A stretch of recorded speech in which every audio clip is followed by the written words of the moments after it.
Good afternoon, everyone. We would like to welcome you to today's webinar, Exhibiting ROI, How to Achieve, Measure, and Report Exhibiting Performance Results and Return on Investment. Today's presenter is Jefferson Davis. Jefferson is the CEO of Competitive Edge and brings with him 27 years studying trade shows. Jefferson has helped over 250 show organizers.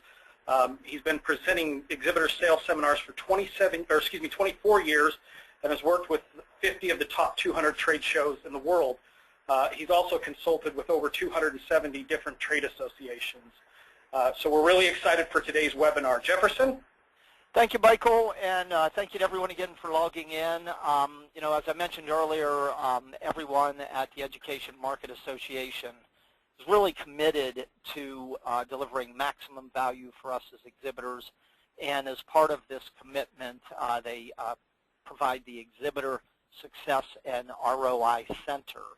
This is basically your 24/7, 365 complimentary exhibitor knowledge portal. We've got several webinar replays posted up. This one will be recorded and uploaded to the Event Center. We've got a series of downloadable how-to exhibiting articles and some other tools on there. I would suggest that you bookmark it, share it with everybody on your exhibiting team, and most importantly, be sure to check back frequently as we are continually updating the site, again, to add maximum value for you as exhibitors. So as Michael mentioned, I've been around trade shows now, hard to believe, pushing on 30 years here, and I've never viewed a trade show as a place to go fly the company flag, hand out some tchotchkes, collect a few business cards, and go home. I've always viewed it as a significant investment of human and financial capital, and I've always been under pressure to make every dollar and every hour I invest deliver real return on investment. As a student and practitioner and teacher in the game of exhibiting, I've been working on how do we make shows really deliver value. And I'll share some of the practices in today's webinar, specifically on the measurement side of it. So if you ever want to talk trade shows, you see my phone number, email address up there. Give me a call, drop me an email. I'm basically your trade show doctor on call, courtesy of EdExpo. So feel free to reach out to me. So let me start off with a poll here. We have many organizations here on the webinar, but what I'd like to find out is how many people in your organization are with you watching today's webinar. Is it just you, or do you have other people sitting with you watching this? Go ahead, press the radio dial button that applies, and once most of the votes are in, we will get started. We're at 80+%. Those of you, if you haven't voted yet, take a moment. Just click whatever number that applies, and I'll give you just a moment. Okay, we're well over 80% of the votes, and it looks like 82% of the group here today is viewing solo. We've got 18% of you that have at least one other person in the room with you viewing. So again, thanks for logging in. Let's start off with this whole thing about the name of the game here is return on investment, right? We're all under pressure to justify. We're all have overchoice in where we spend our marketing dollars, and for too many exhibitors, their exhibit program ends up looking like the image on the screen right now. The spend heavily outweighs the results. And what we want to do is really to try and turn that around. Where we want to get to is where the results are heavily outweighing the spend. And some of you may be wondering if that's even really possible with trade shows. I promise you it is possible, but there's many things that you got to do to make that happen. Just showing up and kind of hoping that things work out isn't necessarily going to get the job done. We're going to have to get strategic about this thing of exhibiting. So let's start off talking here at a high level about really what your exhibit program should do if it's working properly, what your exhibit program should do. There's two basic things that it should do. Number one is it should visibly and directly support core business objectives that your company has. So it should visibly and directly support your objectives, primarily in the areas of marketing, customer relationship management, sales. Those are the big three. And second is it should deliver financial value beyond cost. Ideally, this value should be measurable. So I would like you to score yourself right now on a 1 to 5. A 5 is very effective. A 1 is ineffective. How well do you feel the exhibit program is supporting your core business objectives, 1 to 5? And how well do you feel the exhibit program is delivering value beyond cost, measurably, 1 to 5? Go ahead and jot those down in your workbook. Because if we're going to improve something, if we're going to fix something, if we're going to make something better, we first kind of got to get a baseline of where we are. You know, it's kind of like Dr. Phil, you know, that television guy says, you know, you can't fix what you don't acknowledge. And so if we acknowledge that it's not supporting our objectives as well as it could, if we acknowledge that we're not getting the value that we want or need, then that creates a little more impetus, a little more motivation, like you're doing today by showing up here to figure out how to improve. So this return on investment thing, okay, when it comes to trade shows, the first question to kind of prime your mental pump, if you will, on this concept of ROI is, do you believe that it's possible to measure exhibiting ROI? Write that in your workbook, yes or no, or maybe, whatever you would answer.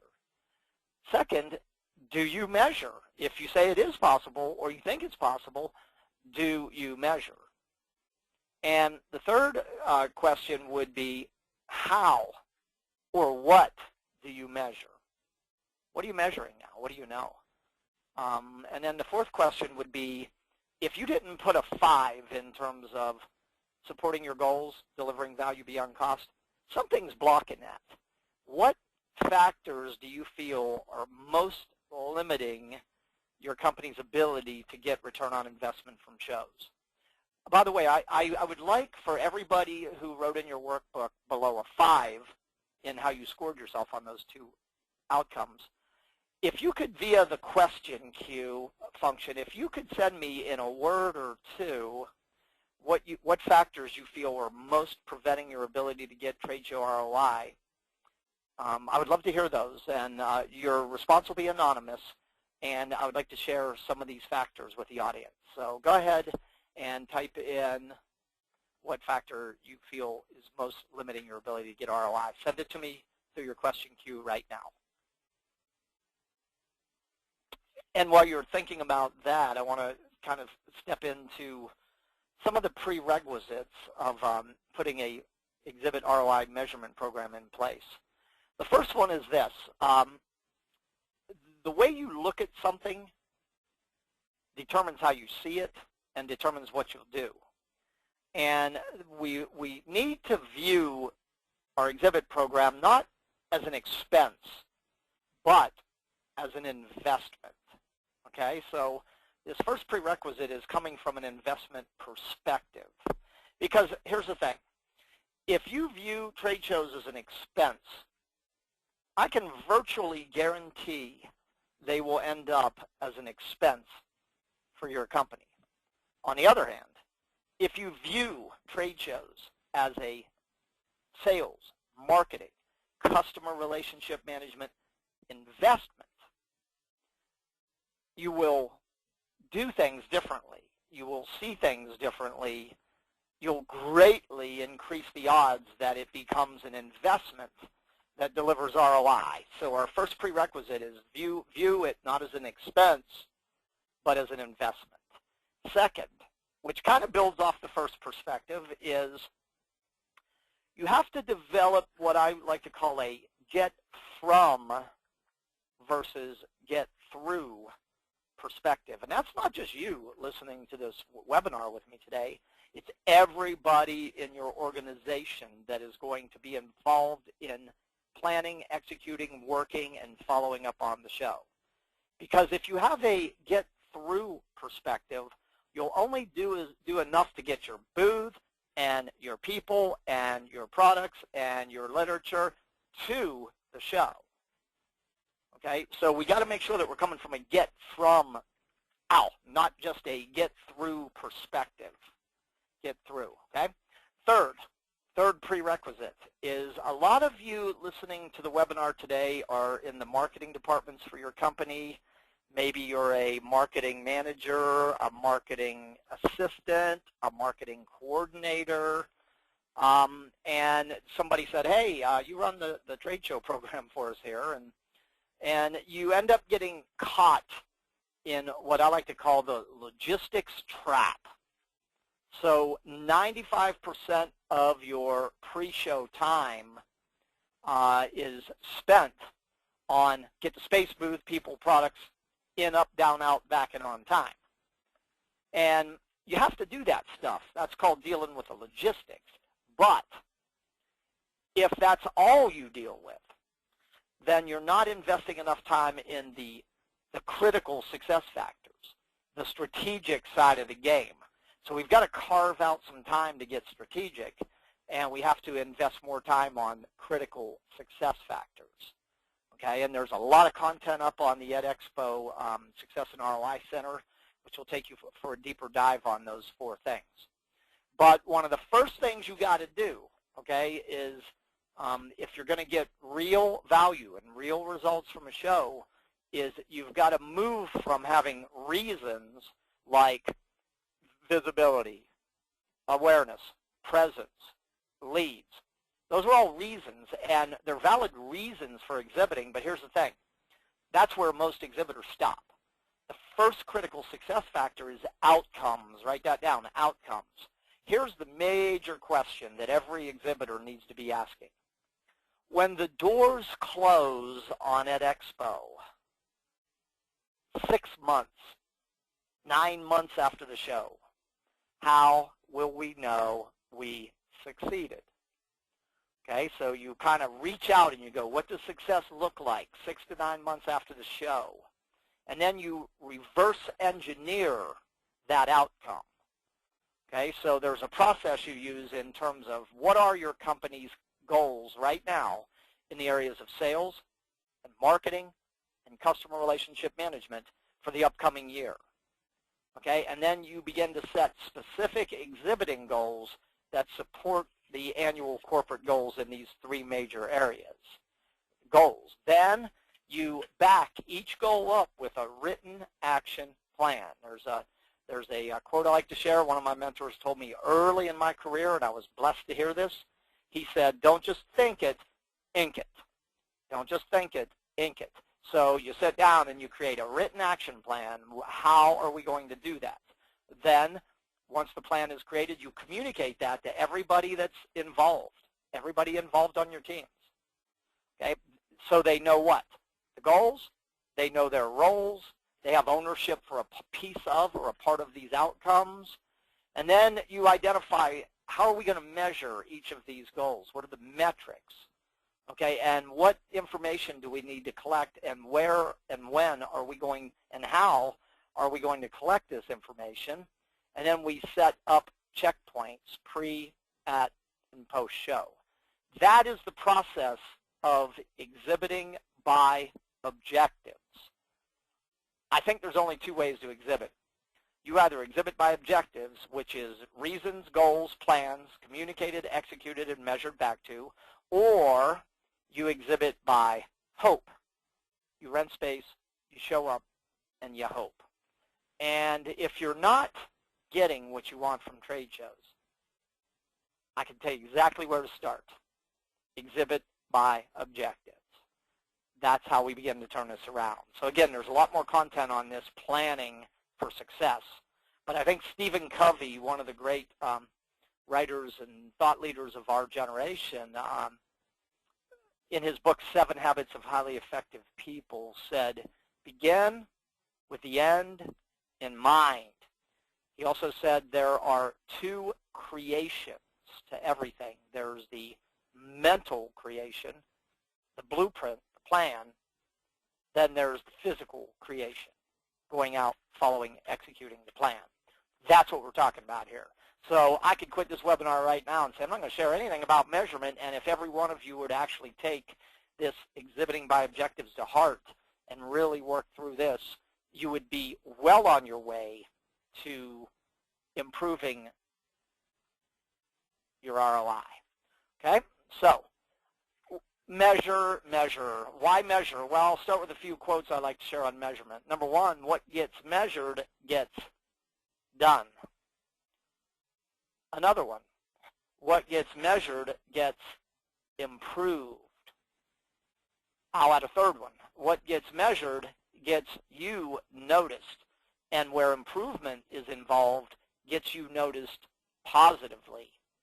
So maybe the leadership in your company, maybe the owner, maybe the vice president of marketing, the vice president of sales, maybe they see trade shows as an expense, and you are going to be the change agent, the person that, knowing that they see it as an expense, decides that you're going to take this current expense of financial and human capital and invest it to highest and best use and show, tell, and share the results you get.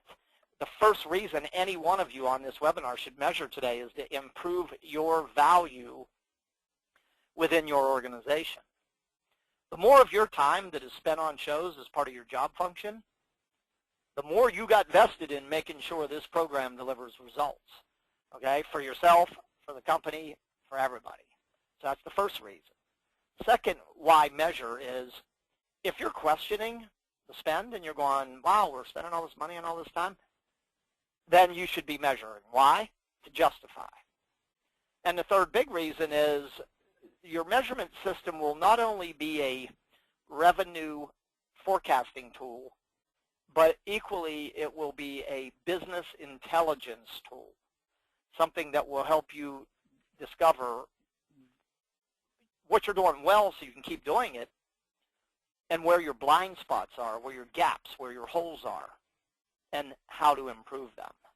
So those are your big three reasons to measure. Improve your value, justify the program, learn how it's performing, and what you need to do to improve it. Now, there are sub-benefits I've listed below, and I'm not going to go through all those because I think you get the why.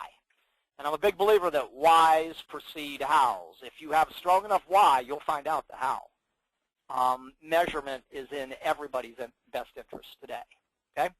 So let's talk money here, budgeting, some high points on this whole budgeting thing. Number one is zero-based budgeting. It's the idea that any item that shows up on your trade show budget needs to justify its existence. Sometimes we go, wow, we're spending a lot of money on that show. And then when I look at your budget, I find out that you sent 24 of your staff to the show, when in reality you probably could have got by with 10. So maybe the problem wasn't that the show was too expensive. Maybe you were spending in areas that, with a little closer look, you could tighten that up and still get similar or ideally a better result. So just to make sure that everything on your line item, that when you look at it, you go, I know why we're spending that, and that's an appropriate amount, and yes, we should be doing that. Second is you've got to invest enough resources. The budgeting rule of thumb is to take your floor space cost and multiply it 3 to 5 times. So let's take an example.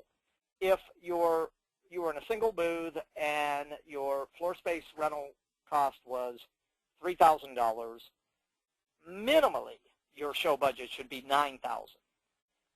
Ideally, it should be $15,000. Floor space times 3 to 5 is the budgeting rule of thumb. And there are some areas within your budget that offer tremendous leverage on the dollar. If you can invest more here smartly, it will dramatically improve the results you get. And two of those areas are, number one is driving qualified traffic to your booth. And number two is delivering a high-quality visitor experience in that booth. So there have been some exciting changes and improvement with the EdExpo audience, and I want to bring Michael back on from EMA for a moment just to share at a high point some of the changes that are taking place within the EdExpo audience. Michael? All right, thanks, Jefferson. Just really briefly, this year EdExpo dealers were given the opportunity to invite some of their power buyers to the show. These are large-scale purchasing officials. This hasn't been done before, but these include some of the principals, purchasing agents, and curriculum development specialists within school districts. Now, some of these may not necessarily be direct leads for those manufacturers and exhibitors, but one of the things is that we would want and hope that they would still follow and track the meetings that they have with these individuals, because it gives an opportunity for the manufacturers to pass that information on to the local dealers, which are the attendees. So, like I said, this group hasn't been invited to the show before, either by the dealers themselves or by the organization. And this year, Ed Market Association, as well as the attendees, were given the opportunity to do that. And so we found that this has been a great opportunity in the other show that we've done, because it brings a lot more purchasing dollars to the show floor for the manufacturers to put through the dealer channel. Okay, thank you, Michael. So as you can see here, we're casting a wider net in terms of who the audience is. You know, we've got a sell-through, which is the dealer, and a sell-to, which is the end users, the end buyers. So as we continue to build this broader audience, and we need your help to do that as exhibitors. You know, a trade show works best when the organizer, the association, and the exhibitors, the supply side of the industry, work in a spirit of harmony to sense and serve the needs of the market. That's what makes magic in trade shows. So I hope you'll view the team at EMA as your go-to-market partner and do anything and everything that you can do for your success and for everybody's success. You know, the rising tide really does lift all boats. And so as we all work together to sense and serve the needs of the different segments of this market, from the dealers to the end users, the schools, the districts, schools that are physically buying and using the product, everybody wins. Okay? So with that in mind, if you haven't viewed driving qualified booth traffic on the Exhibitor Success and ROI Center, it's a must view. It will take you inside an 8-step model of how to identify and attract enough of the right people to your exhibit. And most of us, if we can do that better, are going to be well on our way to succeed. Okay? So since we're talking money here, let's keep barreling down that track.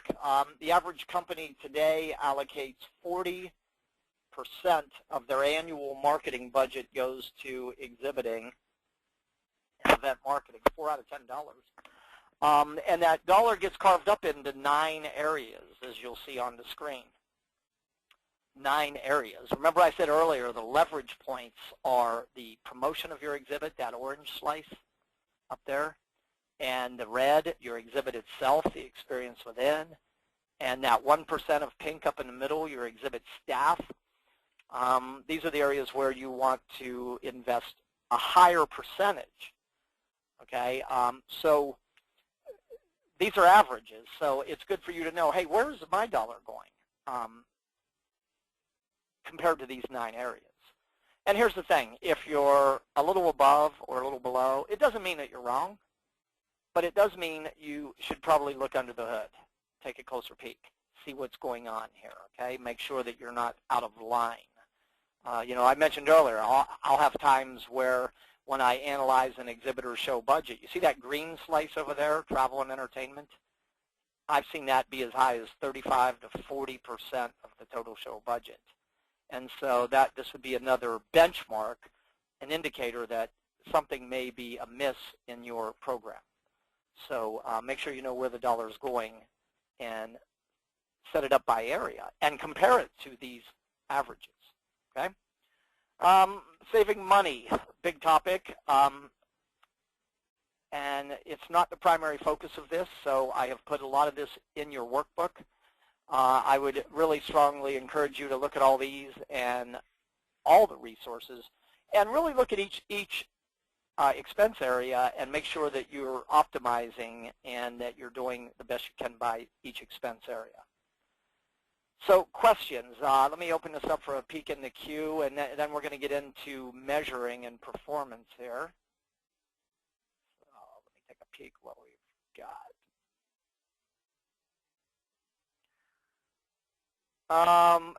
Michael, this question may come your way, and it has to do, are there any clear expectations in terms of end users yet at this point? Clear expectations. Can I get a little more, can the person who submitted that clarify that just a little bit more as far as, I mean, I assume the question is as far as their behavior on the show floor, where they're going to go, that sort of thing. So if that's, well, they're thinking that in numbers, how many end users are you expecting at this point? Actually, I don't know off the top of my head. I want to say the number is approximately 40. 40 have been invited. Truthfully, I don't know the number of invitees versus those that have accepted. So I can, whoever's curious about that, if they want to send that or any other question to exhibits@edexpo.com, I can get an official number before the end of the day. In the meantime, if anybody is curious about that, it is segmented out on the EdExpo site under the attendee tab, which will give you a full list of those numbers as far as who is attending and what school districts they are attending from. Okay, yeah, and so be sure on that, and keep in mind, again, this is the first year that we're really expanding this wider net, and there's no real way for us to know exactly at this point in time, but the more we all work together to promote our participation in the show to and through our dealers to the end users, the higher those numbers will be for everybody. So thank you, Michael. I appreciate it. One other thing to point out also is that we have, as of this morning, we've confirmed that there will be 50 education product bloggers on the show floor as well that will be looking at products. So those are confirmed media people, that full-time bloggers that will be there as well. Okay. Well, see, there's value beyond there because because it's interesting. When I asked earlier some of the factors in measurement, somebody said we obviously measure in sales and new customers, but I don't think you can measure ROI for the value of the exposure we get, which is the main reason we attend, is exposure, and certainly market exposure and visibility. The question was that 15 bloggers or 50? I believe the answer was 50. That's correct, 50. And then, Michael, a question, will the bloggers be included on the attendee list and the email CSV that EdMarket releases? Those that are, their email address will not be included. The bloggers that are participating are already listed on the right-hand side of the edexpo.com site, as well as those bloggers that are participating have already begun speaking about the show. So there's a cross-reference there between those that are attending and that are already mentioning it on their blogs as well. Okay, thank you. I've got a question on, and I think it comes my way on the exhibit dollar. It says we only bring, a couple people, but we come from California, so our travel expenses are typically more than the cost of our booth. how are we supposed to minimize this, or is it okay that our expenditure on travel is higher?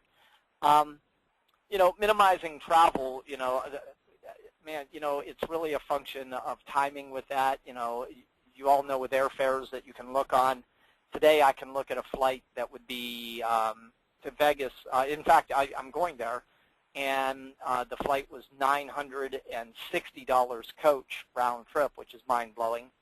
And I went on 2 days later, and the same flight was $540. So is there any rhyme or reason as to how they do this? Booking your hotels far in advance would be a way. Timing your airfare, using Priceline Kayak, things like that. Trying to find the sweet spot when you book your air can save on travel. On the lodging thing, it's a function of, where you stay. If you stay 5-star, 4-star, or that can impact. But, the farther the show is from where you are, the more you'll have to pay travel. Typically, savings would come in timing your airfare, paying attention to your hotel, where you're staying, and stuff like that. So there's not a whole lot more you can do on that. I'm going to jump back in and move into the measurement, and then we'll come back and open the question queue again. There are two types of metrics that I want to walk you through. One of them is trade show performance metrics. How well is your exhibit performing? And the second group of metrics are financial performance metrics. So I'm going to walk you through a range of metrics here. And again, I want you to follow along in your workbook. And if you have a calculator handy, I want you to try to run this formula for using your numbers. That way you'll have great understanding when we wrap today's webinar up. So here we go.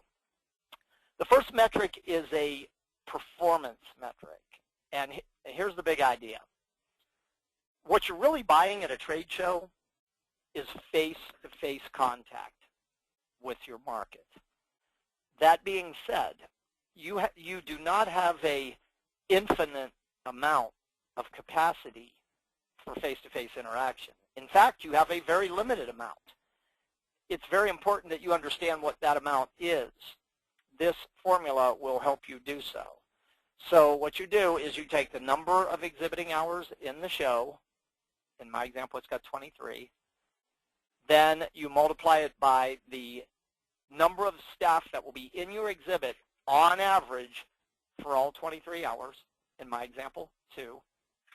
Then you multiply it by a target number of interactions per hour per staffer, and you come up with what we call your exhibit interaction capacity.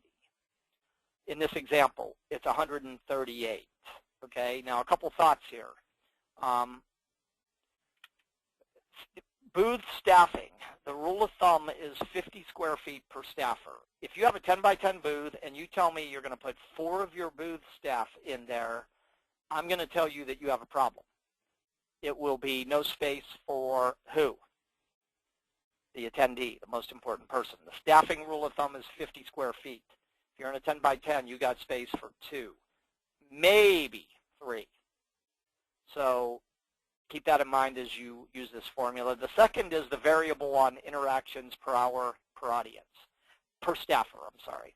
So you think about the number of hours in the show, and you think about the ebb and flow of traffic, and you think about educational sessions that are running concurrent and all that. And then you pick a target number of interactions per hour per staffer. 3 tends to be on the conservative side. 4 tends to be moderate. 5 tends to be aggressive. I want you to pick one of those numbers, and I want you to calculate your exhibit interaction capacity. In my example, it's 138. Okay. So if I don't like the number, the only thing I can do is change the variables. Can I change the number of hours in the show? No. Can I change the number of booth staff? Within reason. Can I change or influence the number of interactions per hour per staffer? Yes. With good pre-show marketing, with a good exhibit design, with a interesting interactive experience in the booth, with a well-designed booth, with a well-trained booth staff, yes, all those things can make a difference on my interactions per hour. Okay, so this is the starting point in your measurement, is you set this goal. Now your job between now and when you arrive at EdExpo is try to get in the mind and get on the agenda of 138 of who? The right types of people that you want to see. Everything can spin off from this formula. I can set lead goals. I can actually project sales and ROI straight off this first formula. So exhibit interaction capacity, we start there. Next, this is a performance metric. How much of your capacity did you physically utilize at the show? I was able to track 124 interactions through my exhibit. I had a capacity of 138. I utilized 90% of my interaction capacity. That's good. You want to be in that 80 to 100% plus range.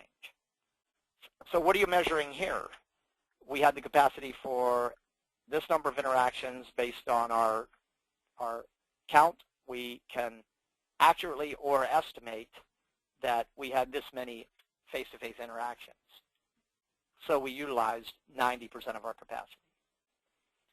Next, this is measuring your ability to attract and interact with your target customer within the total show audience.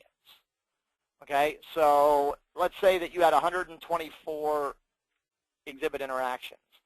And let's say that by going through the show audience, the types of companies that attend, the job function and titles, the geographical areas, or whatever the selects are, let's say that you were able to find out that there were 344 people attending that matched the profile of the type of person you wanted to interact with.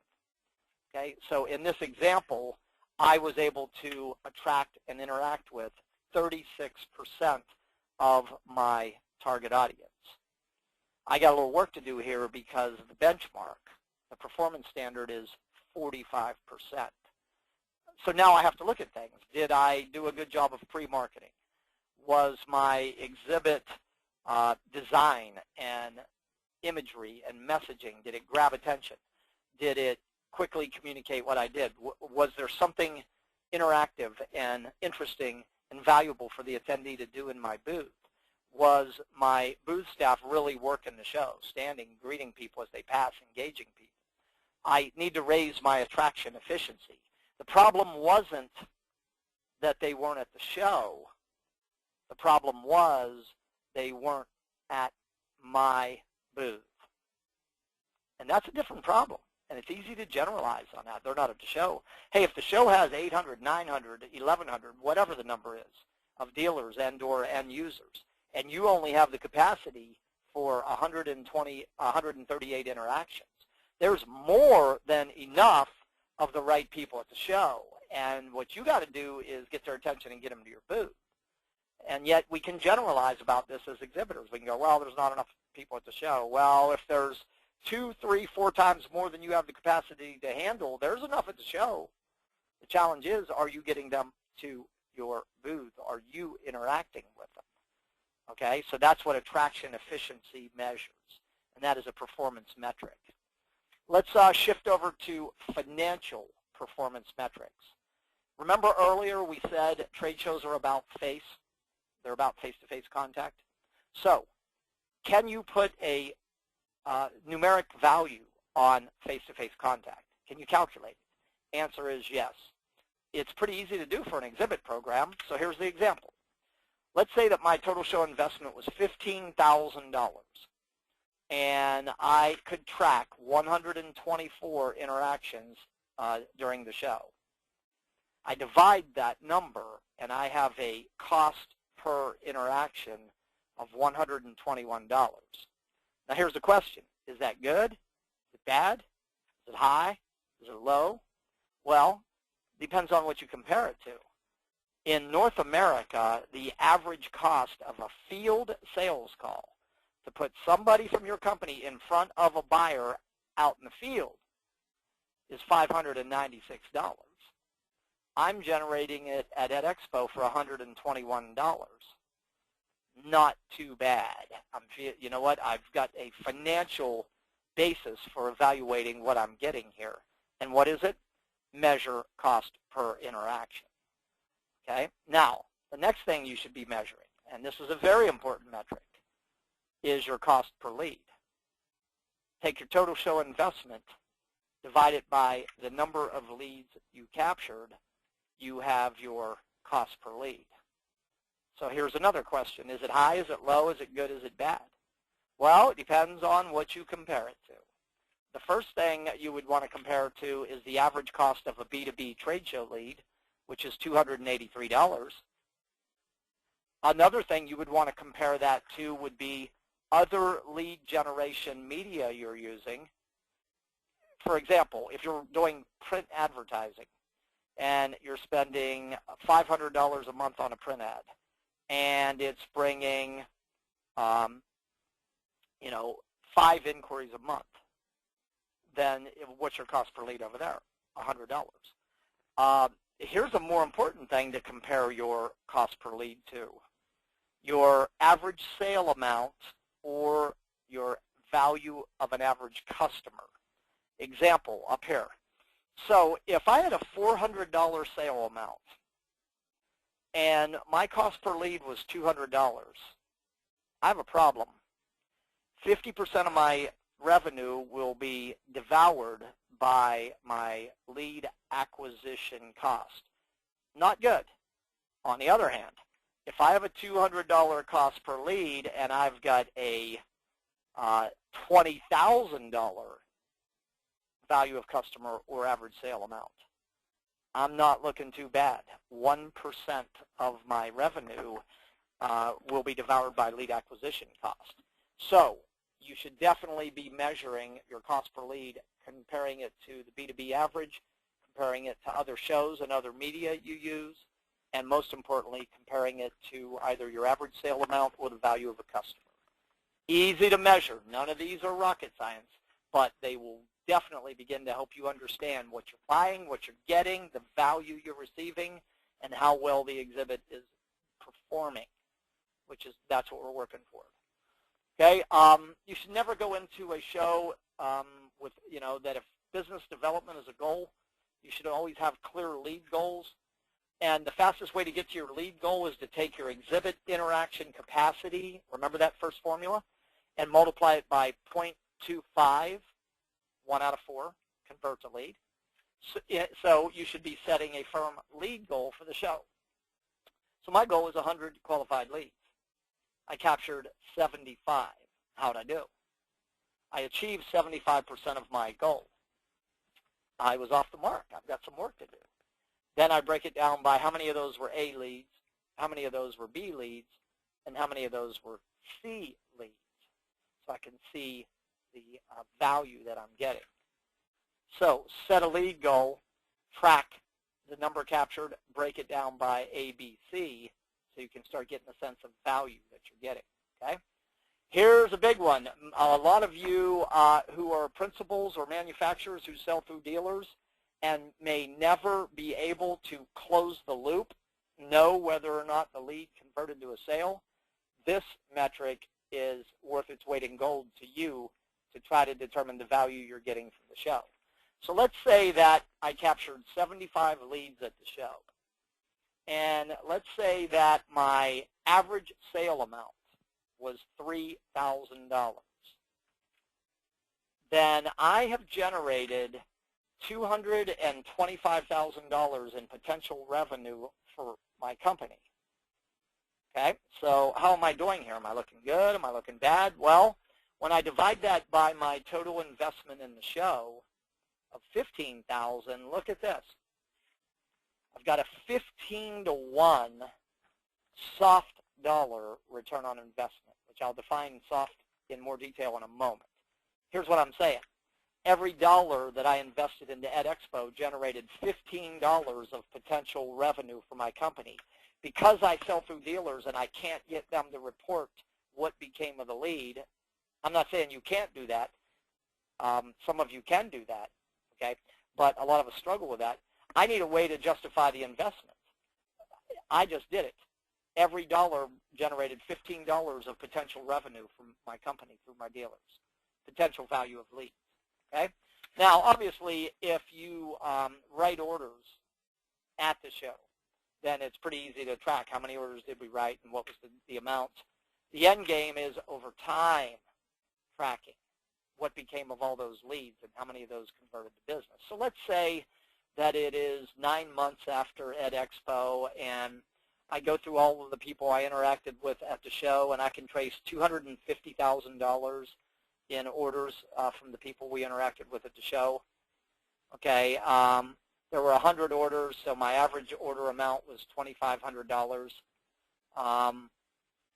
When I divide my $15,000 show investment into my $250,000 of at and post-show revenue I can track, I got a 17-to-1 return on investment. Every dollar I invested brought back $17 in top-line revenue for my company, measurably.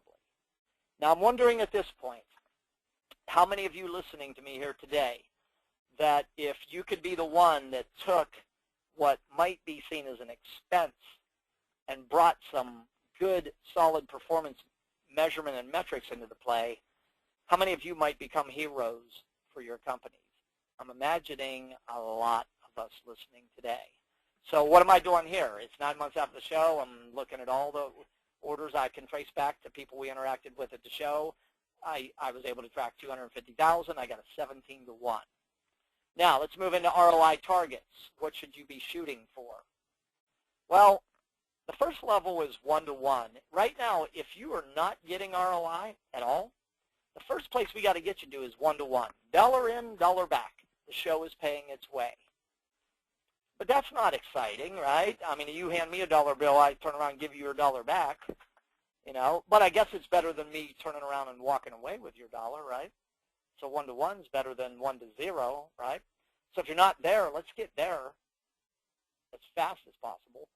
And as soon as we get there, then let's ratchet up to 3 to 5, $1 in, $3 to $5 back, measurably over time. And when you get there, as high as you can go. I've seen companies pull $35, $45, $50 for every dollar invested in trade shows. They're planning properly, they're promoting aggressively, they're executing a world-class exhibit, they're capturing high-quality leads, their follow-through is impeccable, and they're measuring back what becomes of their leads, and they're ending up getting $20, $30, $40, $50 back for every dollar they put in the show. So where are you on the ROI continuum? You're not getting ROI, let's go for 1-to-1 to start. You're at that 1-to-1 place, let's go to 3 to 5. You're at the 3 to 5 place, let's see how high you can go. And as a rule of thumb, over time, if you're doing it right, you should try to double your results from year to year. You'll hit a point where you can't continue at that torrid rate, but you can get a lot more than you probably think you can if you're really doing this thing right. Okay? So ROI is going to come in two shapes, two forms. One of them is hard dollar, money in the bank. It is going to be a sale that can be credited in full or in part to an interaction at the show. It will happen at or post, and you could measure it either in top-line revenue or gross margin, which would be midline revenue. The other is soft dollar. It's value that you receive that you can measure, you can quantify it, you can express it in financial terms. It often comes in the form of saving something. So let's look at these two formulas and start to wind down here, okay? So here's the hard dollar, which most of you want, okay? Show me the money. I want to see it. Here it is. So 9 months after the show, I can trace $250,000 in sales orders back to people I interacted with. I'm trying to get to my exhibiting ROI, so the first thing I'm going to back out is my cost of sales. In this example, I have a 70% cost of sale. Therefore, my exhibit program generated $75,000 of gross margin ROI. Now I need to back out my exhibiting investment to get to what? My net exhibiting profit or ROI, which is $60,000. Then when I divide that by my show investment of $15,000, and I convert it to a percentage, I have got a 333% gross margin return on investment. Every dollar that I invested generated gross margin ROI, which is better than top-line revenue in terms of value to the company. So let's look at soft dollar. Okay, that's the hard dollar formula. What do you need to know to calculate that formula? You need to know how many sales came from the show at a set point in time and what your gross margin is. And then you need to know your exhibiting costs to do that. This next formula is soft dollar, showing where we got value, maybe because we can't close the loop on what became of our leads. So I take my total show investment of $15,000. I divide it by my 124 exhibit interactions for what? My cost per interaction of $121. Now I compare that to what it would cost me to generate a face-to-face sales contact out in the field, which is $596. I deduct my exhibit cost per interaction, and what have I done? I have cut the cost of a face-to-face interaction by $475 per interaction. How many times did I do that? 124. What was the value that I generated for my company? $58,900, or a 393% soft dollar return on investment. Every dollar I generated, I invested, brought back $3.93 of savings, okay? And I have managers that are maybe in some of your positions, clients I work with, who are bonused on documented cost savings for their company. Interesting formula. Because is there a cost to generate face-to-face contact? Yes. Can you measure it? Yes. Can you show the value to your company? Yes. That's what soft dollar ROI is about. Okay, so the end game of measuring exhibiting performance is to create what I like to call an exhibiting performance and an ROI report. It is a standard report that you use on every key trade show you do. It has 13 sections or paragraphs or chapters, however you want to call it, and you can see what these things are. And if you will invest a little bit of time to create this for one show, you will have a template that you can use for every show you do from this day forward. You will have not just a historical document capturing everything important about the shows you're doing, but you will also be tracking your investing, your ROI. You'll be showing how the program is supporting your core business objectives, and you'll be learning things that will make each exhibit experience get better and better and better. Because at the end of the day, the end of the show, if you will apply some of these metrics and start measuring, your exhibit program is going to do two things. It is going to visibly, directly support core business objectives. It is going to visibly, measurably deliver financial value beyond cost. And that is the hunt that all of us are on as exhibitors. And I promise you this, if you market to the educational marketplace, you're in the right show.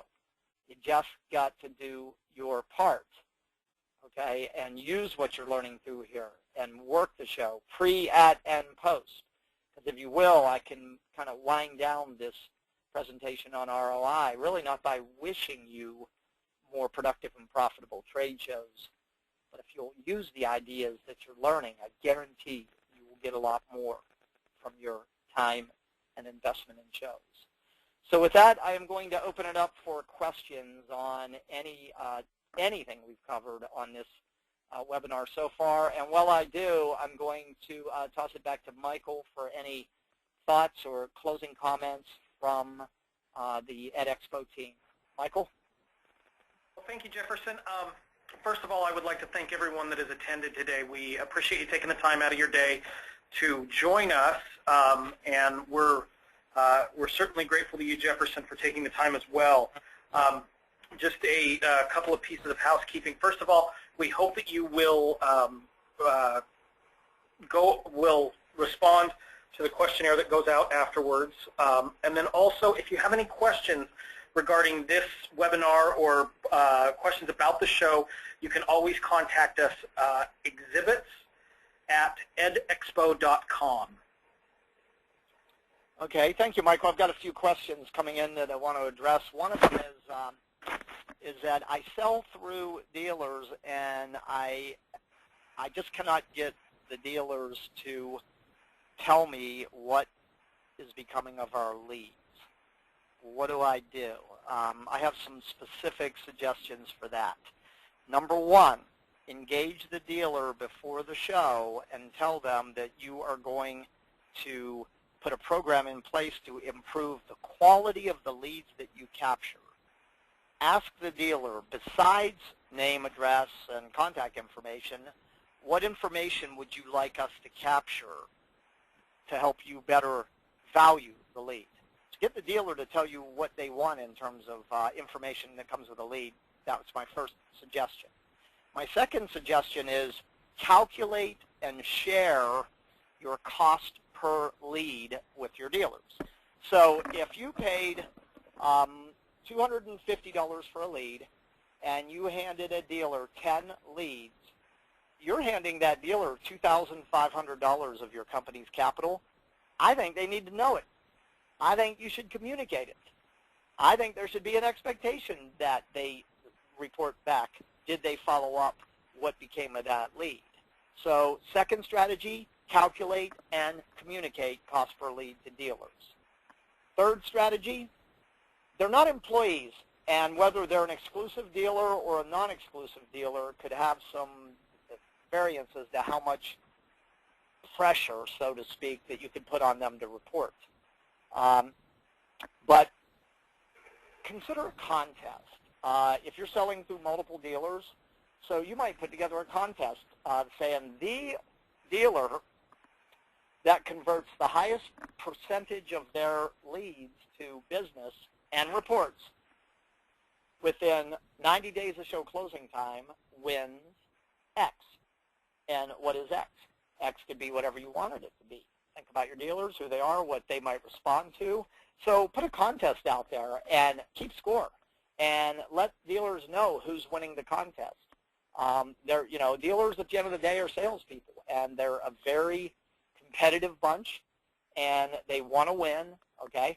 So those three strategies would be helpful. Engage the dealer, tell them you're going to improve lead quality. What do they want? 2, calculate and communicate your cost per lead to them so they know there's a hard dollar attached to these leads. 3, set a firm reporting date, like 90 days, and link it to some form of a contest. The dealer that converts the highest percentage wins X. Those would be 3 very practical strategies on getting dealers to not just follow up, but also report. You see, because some of you listening today actually are getting return on investment, and you're possibly getting a massive ROI, but you can't see it because you don't know what's becoming of your lead. Maybe these leads are converting, and you're just not seeing it in terms of the conversion. So closing that gap sometimes could be the missing link between ROI for your company. Got another question is, when should we measure ROI? Well, there's a couple factors on when you should measure. Number one is first you got to get all of your costs in, right? So that might take 30 days after the show when all of your hard dollar costs related to the show are in. And then second, you want to consider the length of your sales cycle. How long is your typical sales cycle? You also want to consider, are there certain buying seasons, in the school marketplace when is there a certain time of the year when, for the next calendar year, they're doing their purchasing? Consider that as you think about time frames. And also consider the frequency of the show. A show like EdExpo that is an annual show, comes once a year. You would probably want to be doing it's a 6-month and a 9-month window to get a handle. Because here's the thing. What if you knew that every dollar you were investing in EdExpo was bringing $20 of top-line revenue? how many dollars might you want to invest next year? Answer, as many as you can find, okay? But if you're not measuring this, you're not going to know it. So that is all I am seeing for questions. I want to thank everybody for logging in. Hopefully this webinar has increased your desire to bring some measurement to this game. Hopefully it has given you very practical performance and financial performance metrics. And most importantly, hopefully you'll use what you learned and you will go out there and make your exhibiting program deliver more value than you ever thought possible before. I know it's there for you. I know it's possible. I've been doing it for almost 30 years. I've done it personally with hundreds and hundreds of companies, and it's my wish and my hope and my closing prayer and dream for all of you that you get what you want, what you need, and what you deserve from trade shows. You have an incredible partner with the team, the EdExpo team. See a Measure partner, work with them, go get them, have fun, and we will see you at the upcoming EdExpo. Thanks for logging in, everybody. It's been great spending this time with you today.